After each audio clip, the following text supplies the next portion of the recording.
என் பேர் மோகன்ராஜுங்க.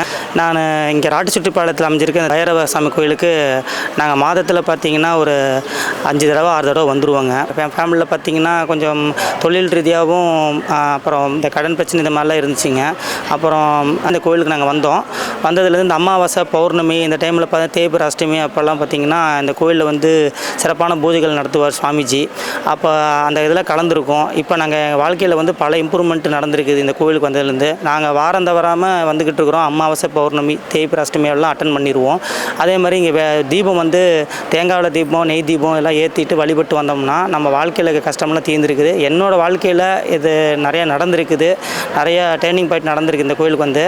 என்னோடய அனுபவத்தில் நான் சொல்கிறேன். தொழிலில் நான் இம்ப்ரூவ்மெண்ட்டாக இருக்கேன். ஒரு கம்பெனியில் ஒரு வேலையில் இருந்தேன். இன்றைக்கி நான் சொந்தமாக அதை பிஸ்னஸ் பண்ணுறதுக்கு இந்த கோயில் வந்து எனக்கு இம்ப்ரூவ்மெண்ட் கிடச்சிருக்குது. நீங்கள் எல்லோரும் வந்து இந்த கோயில் வந்து காலபேர் ஆசி பெறணும், சுவாமிஜி ஆசி பெறணுங்கிறது என்னோடய வேண்டுகோளாக நினச்சிக்கோங்க.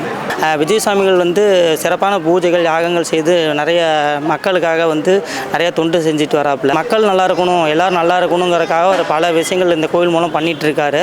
அதனால் எல்லோரும் வந்து விஜய் சுவாமிகளும் பார்க்கணும், காலபேரையும் பார்த்து நீங்கள் நல்லாசி பெறணும்னு காலபேரன் நான் வேண்டிக்கிறேன். நமது தென்னக காசி பைரவர் திருக்கோவிலில் நாள் முழுவதும் அன்னதானம் நடைபெறுகிறது.